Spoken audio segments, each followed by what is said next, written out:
Right, let's get this thing running so we can get to the vehicle behind it. That's a pipe hanging down. Well, that's interesting. The two main things you can guarantee about a transit van of this age are, one, the sills will have been replaced at some point, and two, you'll have to open the bonnet with a screwdriver. It's almost as common as accidentally setting on fire is in LDV convoy vans. This pipe here, which is the air filter pipe. Do. So, where's the other one? Into what? Okay. What the hell is going on there?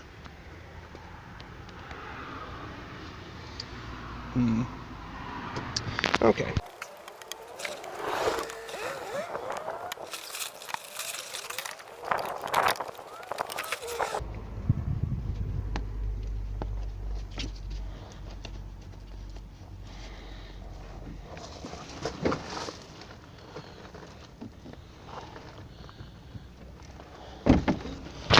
Okay, so I still aren't entirely sure what's going on with this pipe.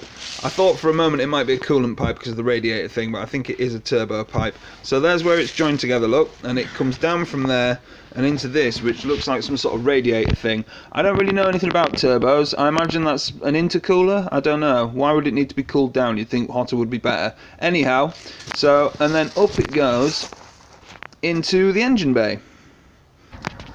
Right, so wiggling the pipe. Can you see? There you are, look. So that's where it comes up. And then it kind of goes right to the back there, and that looks like the turbo to me. So I think that answers our question. But it does raise another question of what causes there to be enough pressure coming out of the turbo to actually burst the pipe or split it. Now I'm wondering if there perhaps used to be a clip on there and it didn't get put back on when the gearbox came out. But I'm not entirely sure. I hope it's not something like the turbo's on its way out because they're expensive.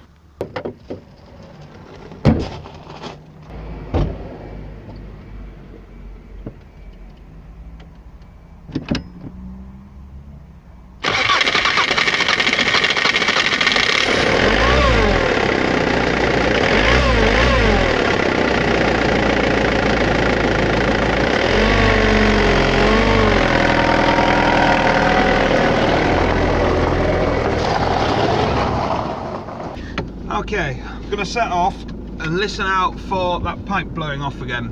So I'll wind the windows down as well. I just set off and the pipe blew off when I accelerated, so I'll take it steady at first and see if when the turbo kicks in it pops the pipe off, and then that should give us an idea, hopefully, of what's wrong with it, or at least what we can investigate. Right, going slowly at the moment. When I get level with the silver car, I'm going to put my foot down. Right, here goes. There it goes. There was the pipe. And now it has no acceleration again. So it's something to do with that turbo pipe. And now here I am gunning it, doing 30 in third gear. We are going uphill a little bit, but still. So yeah, it's something, for some reason it's blowing that pipe off. We have to investigate why. Hopefully it's not something bad to do with the turbo, but I don't know. It might just be there's a clip missing off the pipe.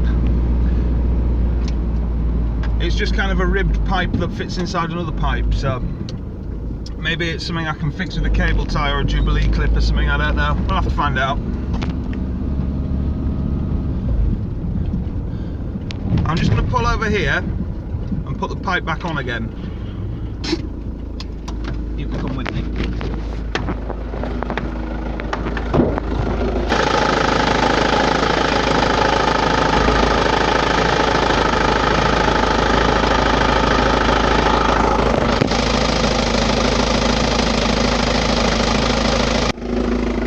Right, I think that's about as good as it's going to get at the roadside, unfortunately.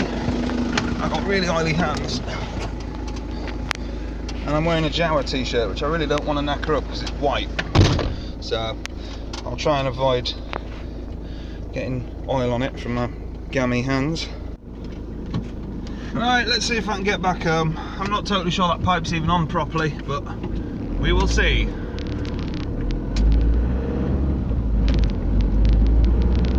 Seems to be.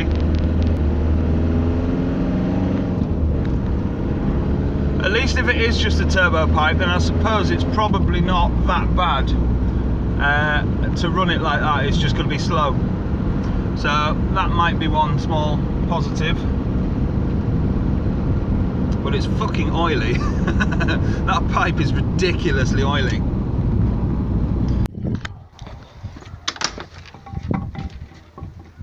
So that's that shit heap moved out of the way, and now for something completely different. We're going to have a quick look at my prestige car. Yeah, alright, fair enough. Well, it's basically a rebadged Mondeo with a different body on it, but still, I love it nonetheless. So let's go sling a battery in it and see if we can get it to work. Now, when I was a kid, Jaguars were my favourite cars, and I always said I was going to have one when I was older, particularly an XJ220 Le Mans car or something like that. That never quite happened, but when the X-Type came out, I really liked the fact that it still looked like a Jag, even though it looked a lot fresher. When I eventually did pass my driving test, I realised just how expensive fuel was, so I decided it was diesels that I was into, so the Jags were unfortunately out.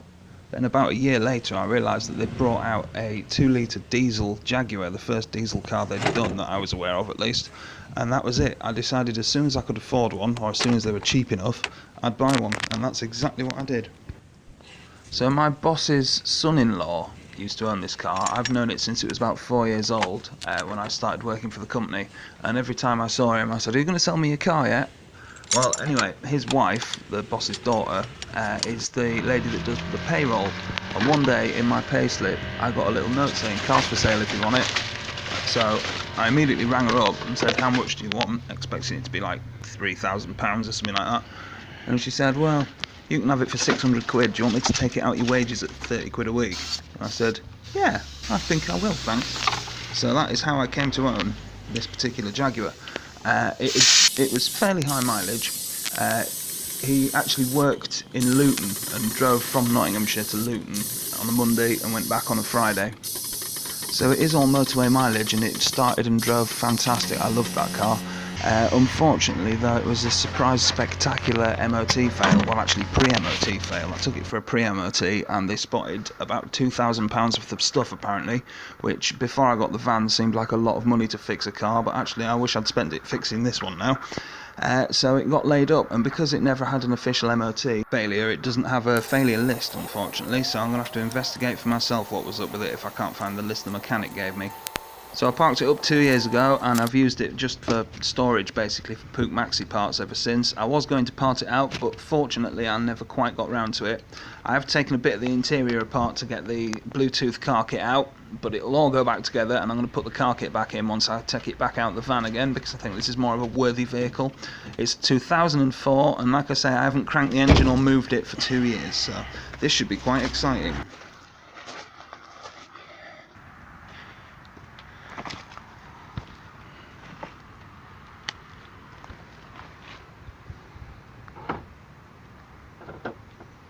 Central locking works to some extent. Wish me luck, this is a bit where all the rats and mice come out. Oh no, we're clear, the kids must have eaten them all. Let's see how ripe this thing smells then. Actually, it doesn't smell damp at all in here. I suppose it's because I keep having the back doors open all the time, because I've filled it with Pook Maxi bits, so I've been just retrieving them when I need them. Try and get the stereo in so I can get to the gear stick. It's a bit of a tight squeeze. Oh, there's a key already in it.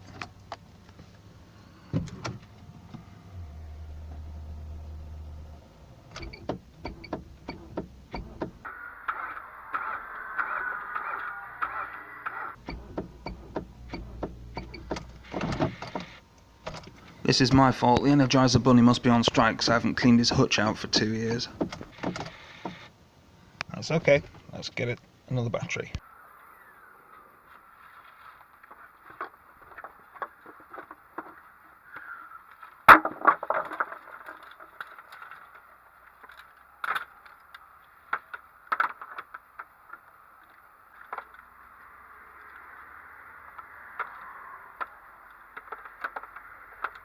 I don't really want to take the good battery out of the van because it's currently blocking the driveway.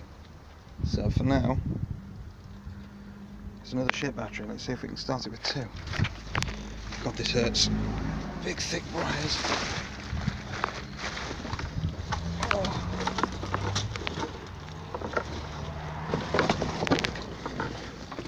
That's a future project, by the way. As is this.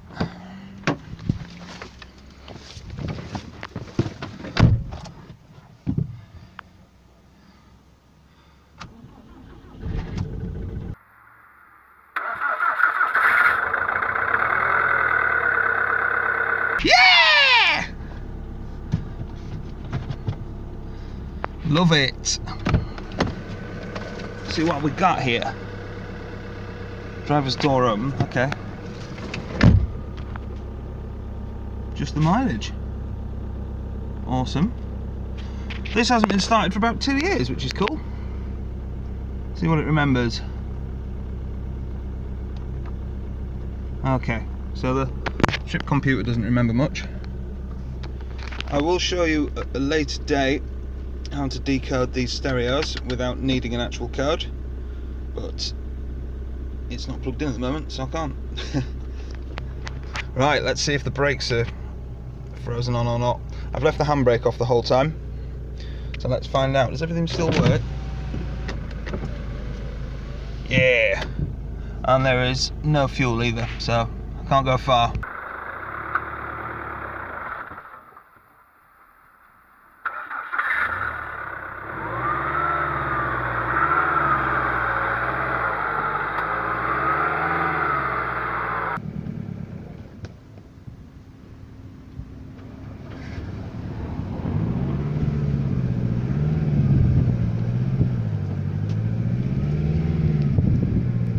Now, if I remember rightly, the majority of the £2,000 I was quoted to fix this thing was actually labour costs, because my old mechanic was not a fan of bodywork or welding, or just work generally.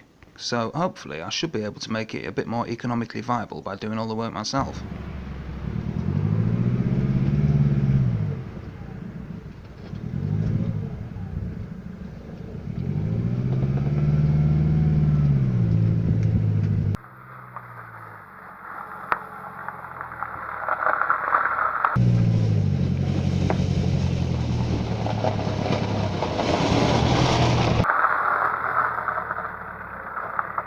Well, that still drives surprisingly well. One of the things it failed its MOT on was the sills and welding underneath, so I can't see under here. I'm just going to run around here with the camera so you lot can see what I'm up against. There are also plastic covers on the sills, like on the outsides, to make them look pretty, which is fine, but it also makes them rusty on the inside. So I'm expecting to have to learn how to weld sills to make this car run again, and probably do other welding. I've never welded before in my life, and I'm definitely going to flinch the first time I strike it up.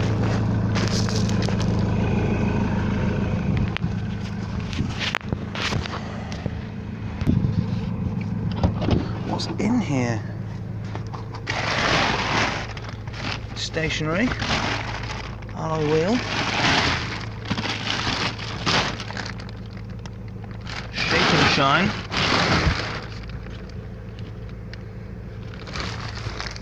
a weight, and a copy of the British Two-Stroke Club magazine. Excellent.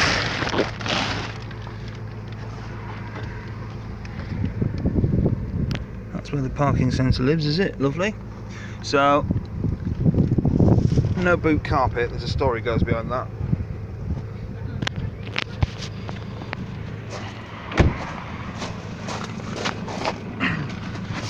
So the kids were jumping on the sofa and broke some springs, so I took the carpet out of the Jag, which is backed with plywood sort of stuff, and I put that under the cushions, and it worked. Right, I'm going to clear that space a bit, and then we're going to have a ride back again and see if we can get any further forwards.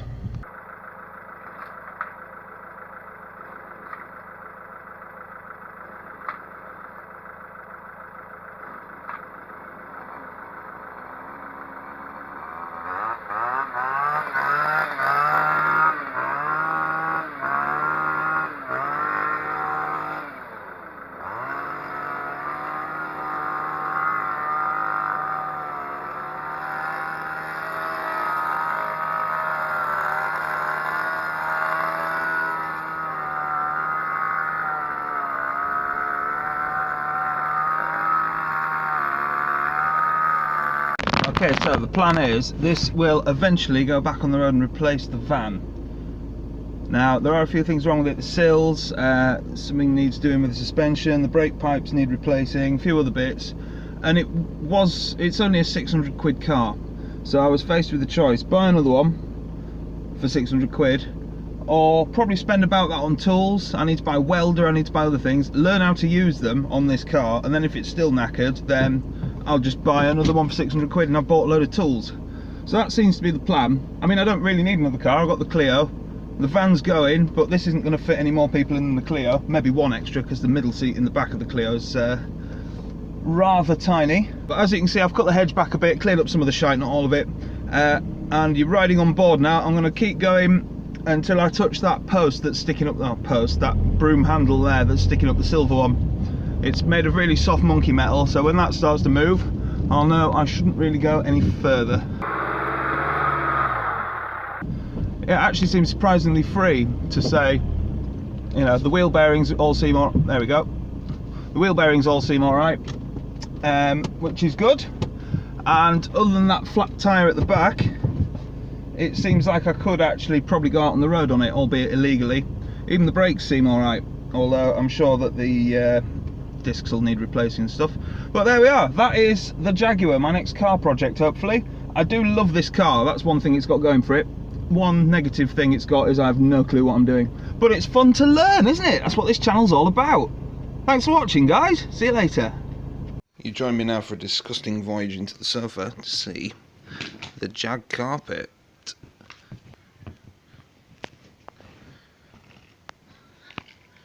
There you go. Oh, 20p. I'm having that.